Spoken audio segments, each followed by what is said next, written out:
Talking about polynomials. We're going to talk about one more technique we can use to find the sum of a polynomial, and then we're going to work on solving simple polynomial equations. We're saying simple because these are all ones that don't require you to have any new techniques or use the quadratic or anything like that. They're all basically pretty straightforward.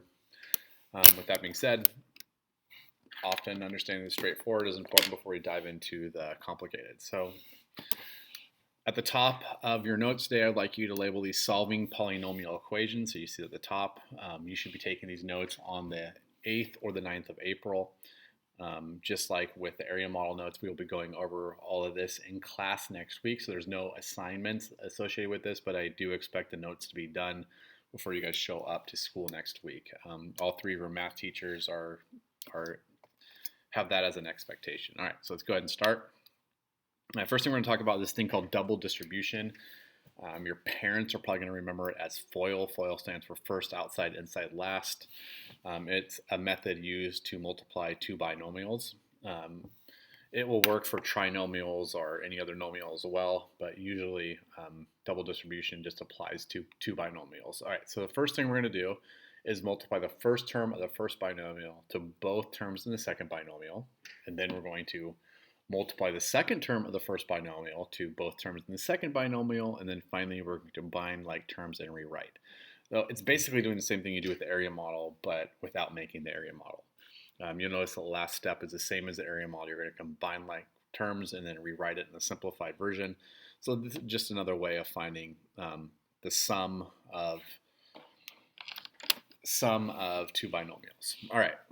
Okay, now, next thing we're going to talk about today is solving simple polynomial equations. So first thing we're going to do is simplify any parentheses by using area models or double distribution. So either use the procedure we just went over or go back and use the area model. Whatever you find more efficient at this point is fine with me. With that being said, you should probably be able to use both area models and double distribution. All right, then we're going to use inverse operations to isolate all the terms with the variable on one side of the equation, all constants on the other side of the equation. So we're going to hopefully eliminate some terms. And then finally, continue using inverse operations so you solve the equation for a single variable. Okay, let's start by using double distribution to go ahead and find the sum of the polynomial here. So what we're going to do is, let me get my pen ready. Is I'm going to go ahead and start by multiplying the first term and the first quantity by both terms in the second. So, and apparently my drawing tablet decided to stop working in the middle of this. Oh, there it goes. Easy fix. All right, so I'm going to multiply the x by x, which would be x squared.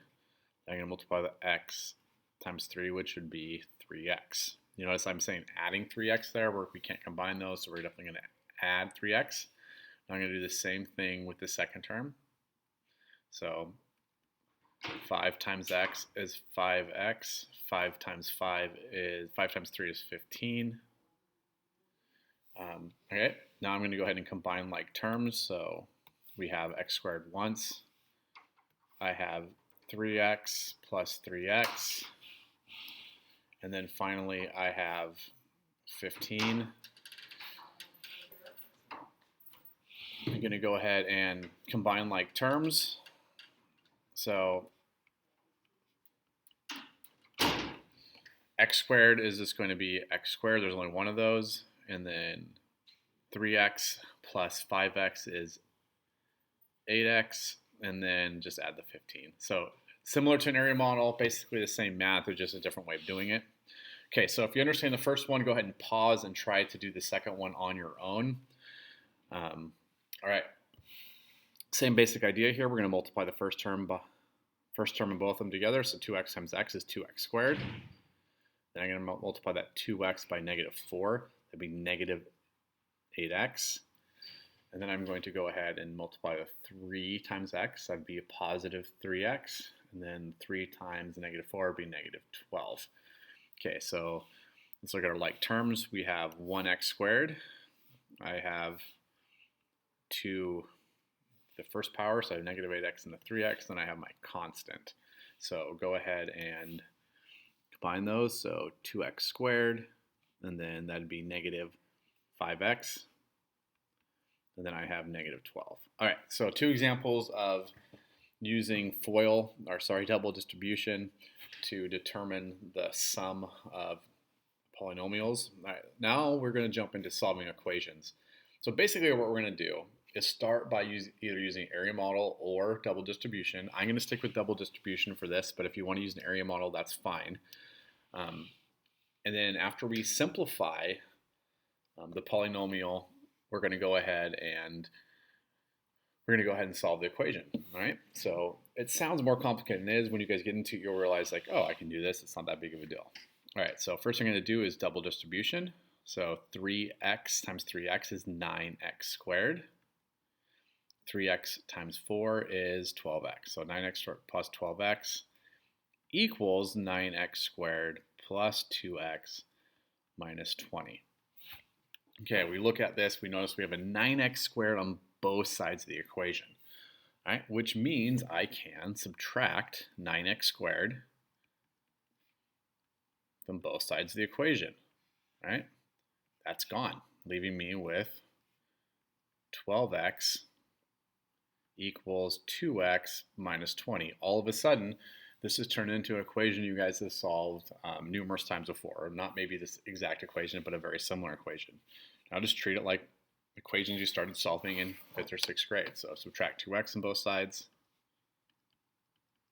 All right, so I have 10x equals negative 20. Divide by 10, divide by 10, x equals negative 2. All right. Okay, now if you think you understand the procedure here, go ahead and pause and try the next one on your own. All right, so we're going to start with our double distribution. If you want to use the area model, that's fine as well. So x times x is x squared. X times negative 2 is negative 2x. 3 times x is positive 3x. 3 times negative 2 is negative 6. Okay, then I'm going to go ahead and simplify. So negative 2 plus 3x would be just x. X squared plus x minus 6 equals, now I'm going to go ahead and drop down the other side of the equation. So this is really what we're solving. So you used double distribution to go from your starting point to, you went from a product to a sum, which means now we can simplify. So same as before, we notice we have an x squared here and an x squared there. We can subtract that. So those original rules you learned about algebra, like keeping the equation balanced, if you do something to one side, you do to the other, still apply. And they're always going to apply, which is kind of a beautiful thing about algebra. So even though we're adding something new to it, the basics are still the same. Okay, so that's going to leave us with x minus 6 equals 8. Look at that, one-step equation, add 6 to both sides. X equals 14. All right, moving on to the next one. So once again, if you think you got it, go ahead and pause, try it on your own, and then check the video to see if you're doing right. All right, 2x times x is 2x squared. 2x times 2 is 4x. 5 times x is 5x. 5 times 2 is 10. All right, combine like terms. So I get 2x squared plus 9x plus 10. Now I've turned this from a product to a sum and simplified it. Now I can set it equal to the opposite side of the equation.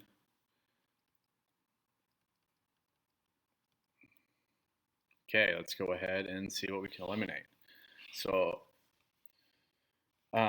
this is 1x squared, so I can subtract x squared from both sides. Now this time I'm not eliminating the x squared, but I'm getting it from 2x squared to just x squared plus 9x plus 10 equals 9x plus 59. All right, you'll notice I have a 9x on both sides. So let's pause real quick here. Now, generally speaking, when I'm solving these, I encourage you guys to move the constant around first. I'm kind of emphasizing getting rid of the squared value because I just want to make sure you guys see that how you can manipulate these basically exactly the same way you can eliminate a term that is raised to the first power, which most of you are really comfortable with. Generally speaking, though, you should still probably be moving that constant first before you start moving those, but I'm just trying to demonstrate how we can eliminate terms to make our life easier. So bear with me here. All right, subtract 9x on both sides. Okay, that's eliminated. All right, and then we have, need to give myself a little more space there. So then I have x squared plus 10 equals 59. All right, subtract 10, x squared equals 49. All right, so remember, the opposite of squaring something is square root, so we want to square root both sides. Since we are square rooting 49, right, remember we're going to have a positive and a negative answer. So in this case, the square root of 49 is either positive 7 or negative 7, so we can say positive or negative 7.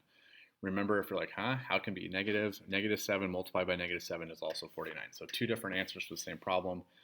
With that being said, though, really nothing new, right? You guys already understood how to find the square root of a value. So pretty straightforward. Okay, let's do one more. Okay, so this one can be a little confusing because we have x plus 4 squared. So remember, what we really have is x plus 4 times x plus 4 equals x squared minus 4x plus 64. So x times x, so go ahead and double distribution. X times x is x squared. X times 4 is 4x. And then repeat with the second term. So we have 4x again. And we have 16. Okay, combine like terms.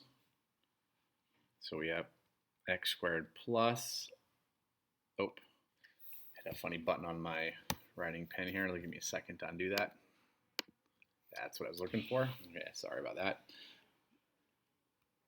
8x plus 16 equals x squared minus, okay, there we go. So let's go ahead and this time I'm going to go ahead and move the constants first and kind of go in the right order.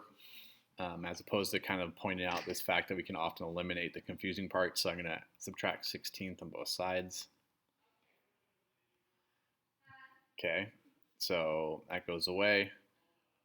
X squared plus 8x equals x squared minus 4x. 64 minus 16 is 48. So that's positive 48. All right, now I'm going to go ahead and get rid of this 4x. So I'm going to add 4x to both sides.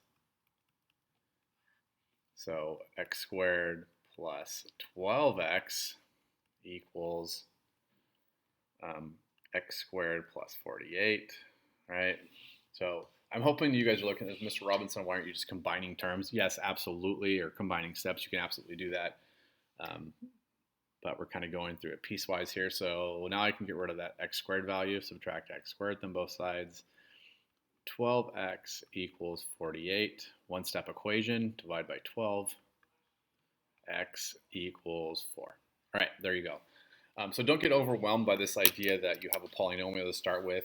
You either use FOIL or use double distribution or your area model to simplify that binomial, and then go ahead and go from there and just, basically eliminate terms and solve for the variable. All right, have a good one.